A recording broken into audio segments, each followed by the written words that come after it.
So hello everyone, welcome to your most trusted and updated channel, जहां हम आपको हर दिन की सबसे बड़ी सरकारी नौकरी की अपडेट सबसे पहले और सबसे सही तरीके से पहुंचाते हैं।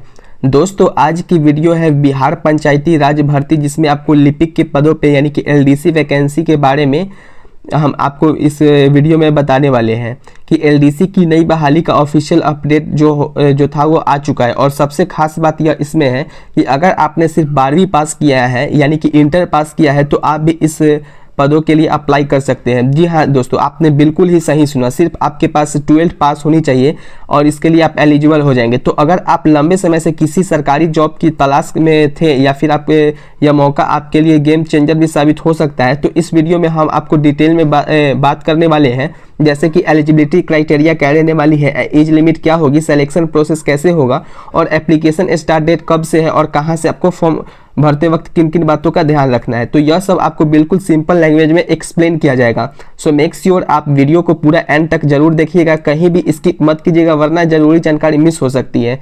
तो चलिए अब बिना टाइम वेस्ट किए शुरू करते हैं बिहार पंचायती राज एलडीसी भर्ती 2025 की कंप्लीट जानकारी को। सो दोस्तों, जैसा कि आप लोग स्क्रीन पे देख रहे होंगे, यह पेपर हिंदुस्तान ब्यूरो के द्वारा मैंने इस आर्टिकल को लिया है, जिसमें साफ तौर पे कहा गया कि निम्न वर्गीय लिपिक के 8,298 पदों पर होगी बहाली।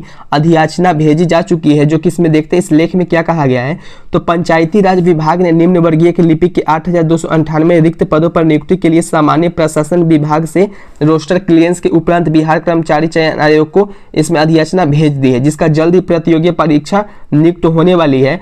अगर मैं बात करता हूं इसका पदों की संख्या की, तो टोटल आपको 8,298 पोस्ट देखने को मिलेगा, जिसमें अगर बात करें तो यह पोस्ट जो है इंक्रीज भी हो सकती है और डिक्रीज भी हो सकती है, यानी कि यह पोस्ट बढ़ भी सकती है और घट भी सकती है। ये जो आवेदन की जो करने की जो तिथि होगी जुलाई से स्टार्ट होगी और आवेदन की जो अंतिम तिथि है यह अगस्त 2025 के लास्ट वीक में रहने वाली है। जो ऑनलाइन जो प्रक्रिया है, यह पूरी तरीके से आवेदन प्रक्रिया ऑनलाइन रहने वाली है।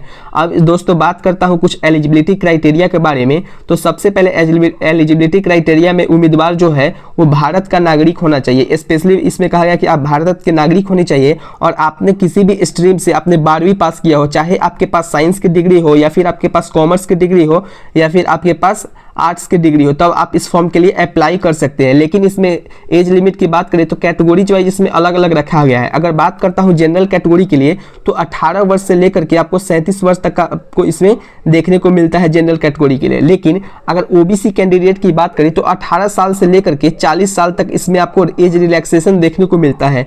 और एससी एसटी कैटेगरी के लिए 18 वर्ष से लेकर के 42 वर्ष तक के कैंडिडेट को इसमें रिलैक्सेशन देखने को मिलता है।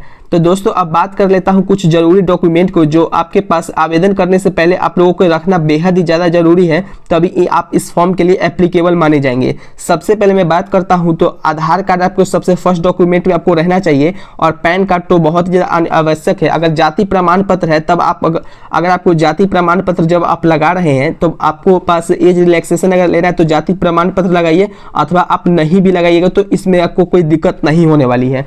फिर अगर बात करते हैं निवास प्रमाण पत्र की, तो निवास प्रमाण पत्र आप अवश्य ही लगाइए और इसमें कहा गया है साफ तौर पे कक्षा 10वीं और 12वीं का मार्कशीट आपके पास होनी चाहिए और अंक पत्र भी आप हो सके तब निकाल लेनी चाहिए। और टाइपिंग स्पीड भी आपको रहनी चाहिए, हिंदी और इंग्लिश में मिनिमम आपको 35 वर्क पावर मिनट होनी चाहिए टाइपिंग स्पीड।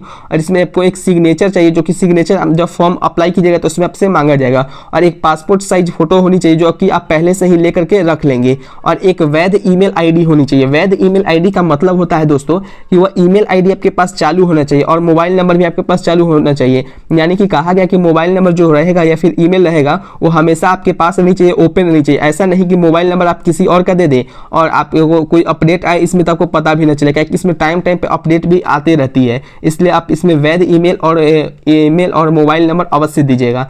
अब बात करते हैं बिहार पंचायती राज में जो वैकेंसी आने वाली है, अलग अलग जिलों में वैकेंसी आ गई है। यानी कि जिला की अगर बात करें तो जिला में अरवल जिला में 64 वैकेंसी पे आपको सीधे देखने को मिलता है, जबकि अगर अररिया की बात करें तो अररिया जिला में आपको 211 पोस्ट पे वैकेंसी निकाली गई है दोस्तों।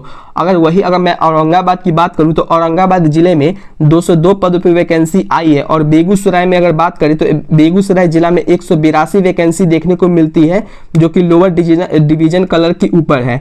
और अगर भागलपुर जिला की बात करें तो भागलपुर में आपको टोटल 217 पदों पे वैकेंसी निकाली गई है और भोजपुर जिला में 238 पद है। जबकि बक्सर की बात करें तो बक्सर जिला में आपको 226 वैकेंसी ही देखने को मिलती है। वही अगर दरभंगा जिले की बात करें तो दोस्तों दरभंगा जिला जो है वहां पे 136 पोस्ट है, जैसे कि आप लोग स्क्रीन पे देख रहे होंगे। अगर पूर्वी चंपारण की बात करें तो पूर्वी चंपारण में आपको 308 पोस्ट पे वैकेंसी दिया गया है। अगर वही मैं बात कर लेता हूँ गया जिला में, तो गया में 396 पोस्ट पे आपको वैकेंसी देखने को मिलती है। वही गोपालगंज में 230 है। जबकि अगर जमुई में बात करें तो 152 और जहानाबाद में 88, कैमूर जिला में 146 पोस्ट पे वैकेंसी है। और कटिहार जिला जो है, कटिहार में आपको 231 पदों पे आपको सीधे बाली देखने को मिलती है। जबकि अगर गया की बात करें तो ये जो आवेदन आप करेंगे, चाहे तो आप इसको होम डिस्ट्रिक्ट में भी आप कर सकते हैं या फिर आप किसी अदर डिस्ट्रिक्ट है तो भी वहां से भी आप अप्लाई कर सकते हैं। इसमें कोई आपको घबराने की बात नहीं है कि अगर मैं खगड़िया जिला का हूँ तो सिर्फ खगड़िया में ही भरूंगा और किशनगंज में नहीं भरूंगा, ऐसा नहीं है। इसमें ये ICDS का ये एप्लीकेशन नहीं है दोस्तों जिसमें आप सिर्फ जिस डिस्ट्रिक्ट है उसी डिस्ट्रिक्ट में अप्लाई कर सकते हैं। इसमें आप किसी भी डिस्ट्रिक्ट है आप कहीं से भी अप्लाई कर सकते हैं। अगर लखीसराय की बात करें तो 76 सिर्फ आपको वैकेंसी देखने को मिलती है। वही अगर किशनगंज की बात करें तो 125 वैकेंसी है। और अगर बात करते हैं मधेपुरा जिला में तो मधेपुरा में 160 वैकेंसी देखने को आपको मिलती है। अगर मधुबनी जिले की बात करें तो 386 पोस्ट है। मुंगेर में आपको 96 पोस्ट वैकेंसी निकाली गई है। और मुजफ्फरपुर जिले में 373 पोस्ट पे आपको सीधे वैकेंसी देखने को मिलती है। अगर नालंदा जिला की बात करें तो नालंदा में आपको 230 पदों पे वैकेंसी निकाली गई है।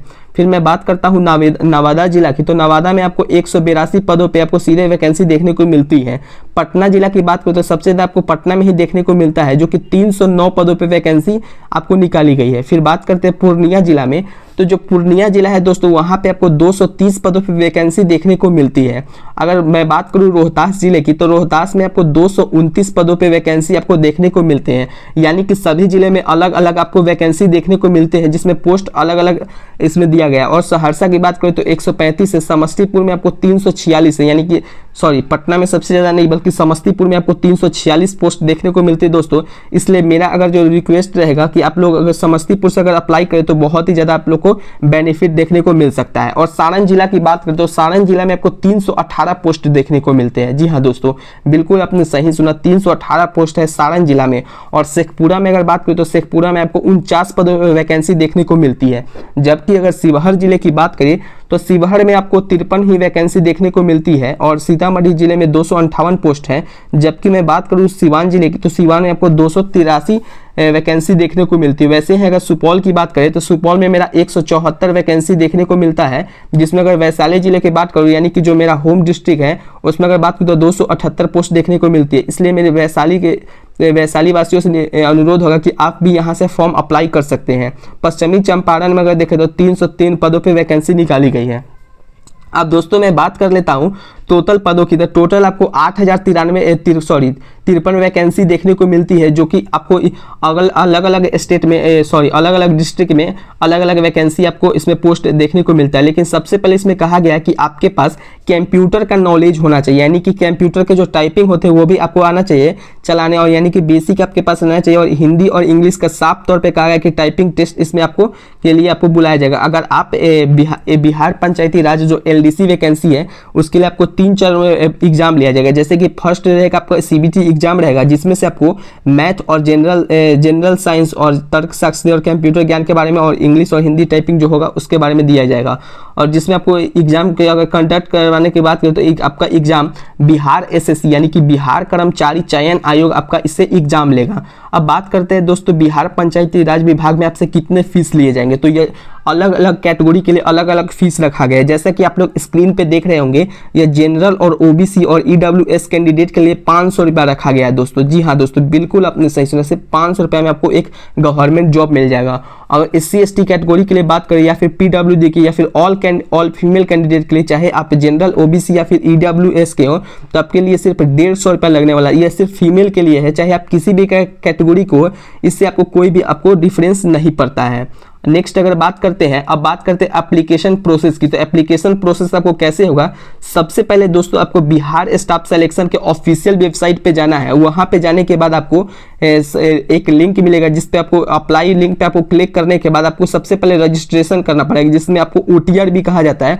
वन टाइम रजिस्ट्रेशन पे आपको जब आप क्लिक कीजिएगा तो वहाँ पे रजिस्ट्रेशन फॉर्म आपको भर देना है, जिसमें आपको कुछ जरूरी डॉक्यूमेंट्स मांगे जाएंगे जैसा कि मैंने आप लोगों को ऊपर बताया था। और उसमें आपको एक यूजर नेम और पासवर्ड बनाना है। यूजर नेम और पासवर्ड बनाने के बाद नेक्स्ट स्टेप आता है एप्लीकेशन फॉर्म की। यहाँ पे सिर्फ आपका OTR होता है दोस्तों, यहाँ आप यह नहीं मान सकते हैं कि सिर्फ मैंने यहाँ पे आप OTR बना दिया तो मेरा फॉर्म अप्लाई हो गया। यहाँ पे यह फर्स्ट स्टेप होता है। सेकंड स्टेप की बात करें तो आपको इसमें आप एप्लीकेशन फॉर्म का इसमें आपको एक विंडो खुलेगा, जिसमें आपको वहाँ पे जाकर के आपको सारे डिटेल्स आपको भरनी है। उसके बाद आपको जो सभी जानकारी भरने के बाद जो आपसे डिटेल मांगी जाएगी उसको अपलोड कर लीजिएगा। उसके बाद आप पेमेंट का ऑप्शन आएगा, जिसमें आप जैसे कि मैंने ऊपर लिंक बताया कि कितने कितने आपसे पैसे लिए जाएंगे, तो उसमें आप उसमें डाल दीजिएगा। और डालने के बाद अंत में आपको सबमिट पे आपको क्लिक कर देना है। जब आप सबमिट पे क्लिक कर दीजिएगा तो उसके बाद आपको पास एक ऑप्शन आता है जिसमें एप्लीकेशन स्लिप आता है। इस एप्लीकेशन स्लिप को आप फॉर्म को एक डाउनलोड कर लीजिएगा। डाउनलोड करने के बाद उसको प्रिंट आउट करवा करके आप एक हार्ड कॉपी आप उसमें ले लीजिएगा, ताकि आपको कोई बाद में परेशानी ना हो। तो दोस्तों ये थी पूरी जानकारी बिहार पंचायती राज LDC वैकेंसी 2025 के बारे में।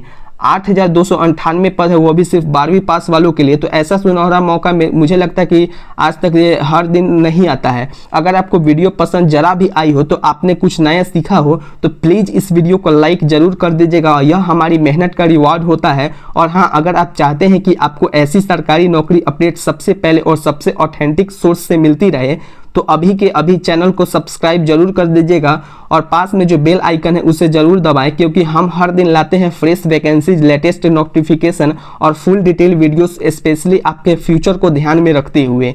तो और एक लास्ट रिक्वेस्ट है दोस्तों कि अगर आपको जानने वाले किसी भी दोस्त, भाई बहन या फैमिली मेंबर को सरकारी नौकरी चाहिए तो इस वीडियो को शेयर जरूर कर दीजिएगा, ताकि नॉलेज स्प्रेड करने से ही फायदा होता है। डिस्क्रिप्शन में आपको हमारे व्हाट्सएप और टेलीग्राम चैनल के डायरेक्ट लिंक भी मिल जाएगा। तो वहाँ हम daily job updates, PDF notification और फॉर्म भरने की लाइव गाइडेंस भी देते हैं। तो thank you for so much for watching. मिलते हैं अगली वीडियो में एक नई वैकेंसी, एक नई उम्मीद के साथ। तब तक के लिए जय हिंद, वंदे मातरम, जय बिहार।